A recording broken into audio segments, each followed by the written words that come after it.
Hi viewers, welcome to మనం TV. ఈరోజు మనం గ్యాస్ట్రిక్ సమస్యలు నివారణ మార్గాలు ఏంటో తెలుసుకుందాం. సాధారణంగా అసలు గ్యాస్ట్రిక్ లక్షణం అంటే ఏంటి అనేది ముందుగా ఒక రెండు మాటల్లో తెలుసుకుందాం. గ్యాస్ట్రిక్ లక్షణాలు అంటే మనం తీసుకున్నటువంటి ఆహారం ఏదైతే ఉందో అది జీర్ణం అయ్యేందుకు మన శరీరంలో కొన్ని రకాల ఎంజైమ్స్ అలాగే కొన్ని రకాల ఆమ్లాలు హెల్ప్ అవుతూ ఉంటాయి. ముఖ్యంగా హైడ్రోక్లోరిక్ యాసిడ్ కొన్ని రకాల ఎంజైమ్స్ హెల్ప్ అవుతూ ఉంటాయి.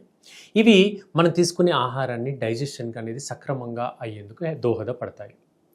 ఇప్పుడు ఈ ఆమ్ల పదార్థాలు మనం వేళకు భోజనం చేయకపోతే అంటే టైంకు ఫుడ్ తినకపోతే కడుపులో ఈ ఆమ్లాలు ఎక్కువగా ఉత్పత్తి అవుతాయి. అది అజీర్ణానికి దారితీస్తుంది. అదే గ్యాస్ట్రిక్ కంప్లైంట్కి దారితీస్తుంది.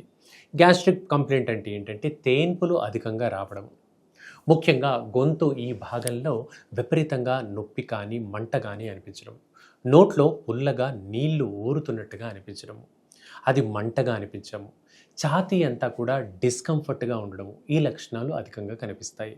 దీన్ని జీఈఆర్డి అంటాము, గ్యాస్ట్రో ఈసోఫేజియల్ రిఫ్లెక్స్ డిజార్డర్ అనేటువంటి డిజార్డర్స్గా చెప్తాము. అలాగే ఈ లక్షణం ఉంది అంటే మనం చెయ్యకూడని పని ఏంటంటే భోజనం చేయగానే వెంటనే పడుకోవద్దండి. భోజనం చేసిన తర్వాత కనీసము ఒక అరగంట గ్యాప్ అన్న ఇవ్వాలి. ఈ అరగంట గ్యాప్లో ఒక 100 అడుగులు అన్న నడవాలి. అలా నడిచిన తర్వాత ఒక 20 నిమిషాల నుంచి అరగంట నడిచిన తర్వాత పడుకోవడం అనేది చాలా మంచిది.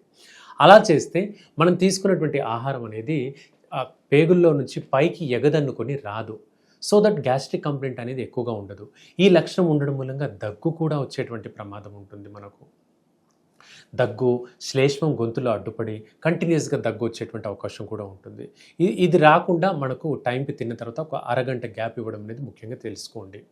ఇక డైజెషన్ సక్రమంగా లేకపోతే గ్యాస్ ప్రొడక్షన్ అనేది కడుపులో ఎక్కువగా ఉంటుంది. కంటిన్యూస్ బ్లోటింగ్ ఉంటుంది, కడుపు అంతా ఉబ్బరంగా ఉంటుంది, కింద నుంచి గాలి ఎక్కువగా పోతూ ఉంటుంది. ఈ లక్షణాలు కూడా ఇండైజెషన్కి లక్షణంగా చెప్పుకోవచ్చు. తర్వాత తీసుకునేటువంటి ఆహారంలో ఎక్కువగా మిల్క్ ప్రోడక్ట్స్ ఉంటే కూడా ఈ ప్రాబ్లం తలెత్తుతుంది. పాలు, పెరుగు, వెన్న, నెయ్యి, అలాగే ఈ పాల రిలేటెడ్ ప్రోడక్ట్స్ ఏవైనా కూడా, మజ్జిగ కానివ్వండి, ఏవైనా కూడా కొంచెం ఎక్కువగా తీసుకుంటే ఈ ఇబ్బందులు తలెత్తుతాయి. కాబట్టి మిల్క్ ప్రోడక్ట్స్ అనేవి చాలా వరకు తగ్గించండి. స్వీట్స్ వాడకం అనేది తగ్గించండి. ఇలాంటివి కొన్ని జాగ్రత్తలు పాటించాల్సిన అవసరం ఖచ్చితంగా ఉంటుంది.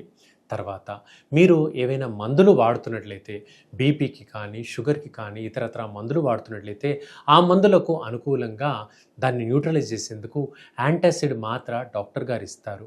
ఆ యాంటాసిడ్ మాత్రను స్కిప్ చేయొద్దండి. ఆ మాత్ర రెగ్యులర్గా వాడండి. అది స్కిప్ చేస్తే కూడా మనకి గ్యాస్ట్రిక్ లక్షణాలు తప్పవు. రెగ్యులర్గా గ్యాస్ట్రిక్ ఇబ్బందులు వస్తూనే ఉంటాయి. కాబట్టి మీకు డాక్టర్ గారి సలహా లేకుండా అవసరం లేదు అని అనుకోకుండా యాంటాసిడ్ మాత్ర అయితే రెగ్యులర్గా వాడుకోవడం అనేది అలవాటు చేసుకోండి. ఈ సమస్య బాగా తీవ్రంగా ఉంటుంది అన్నప్పుడు రెగ్యులర్గా మెడిసిన్స్ వాడుకోవడంతో పాటు హోమ్ రెమెడీస్లో మనకు సొరకాయ అనేది చాలా హెల్ప్ఫుల్గా ఉంటుంది. ఈ సొరకాయను మనం కూరలో చేసుకున్నా కూడా, లేదా రసంలాగా జ్యూస్ లాగా చేసుకుని తాగినా, లేదా పచ్చిగా ఉండేటువంటి సొరకాయను కొంత తిన్నా, కొన్ని ముక్కలుగా చేసుకొని తిన్నా కూడా గ్యాస్ట్రిక్ కంప్లైంట్ అనేది చాలా వరకు తగ్గుతుంది. ఇక వీటన్నిటికీ ట్రిగరింగ్ ఫ్యాక్టర్ ఏంటి అంటే స్మోకింగ్ కానీ ఆల్కహాల్ కానీ చేసేటువంటి వ్యక్తుల్లో గ్యాస్ట్రిక్ కంప్లైంట్ అనేది బాగా మొండిగా ఎక్కువగా అవుతుంది. కాబట్టి ఈ అలవాట్లు కానీ మీకు ఉన్నట్లయితే వాటికి దూరంగా ఉండండి. చిన్నగా వాటిని తగ్గిస్తూ వెళ్ళండి. తద్వారా మన గ్యాస్ట్రిక్ లక్షణం మన చేతుల్లో ఉంటుంది.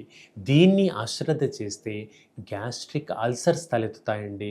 అల్సర్స్ ముదిరితే క్యాన్సర్ కూడా వచ్చేటువంటి ప్రమాదం ఉంటుంది. కడుపు లోపలి పొరల్లో రంధ్రాలు ఏర్పడితే అందు నుంచి పర్ఫరేషన్స్ ఏర్పడి కడుపు గుండా బ్లీడింగ్ అవ్వడము, ఆ బ్లీడింగ్ అనేది పేగుల్లో కలవడము, సో మోషన్ అనేది ఎల్లో కలర్లో కాకుండా రెడ్ కానీ డార్క్ బ్రౌన్ కలర్లో కానీ మారేటువంటి ప్రమాదం కనిపిస్తుంది. కాబట్టి ఎట్టి పరిస్థితుల్లో కూడా ఈ మసాలా ఇంటేక్ని తగ్గించండి, ఆల్కహాల్ స్మోకింగ్కి దూరంగా ఉండండి. ఇప్పుడు మనం చెప్పుకున్నటువంటి హోమ్ రెమెడీస్ అనేవి రెగ్యులర్గా పాటించండి. గ్యాస్ట్రిక్ లక్షణాలన్నిటి నుంచి పూర్తి ఉపశమనాన్ని మనం పొందవచ్చు. సో వ్యూవర్స్, ఇదండి ఈరోజు టాపిక్. రేపు ఇంకొక టాపిక్లో ఇక్కడే కలుసుకుందాం. Thank you for watching.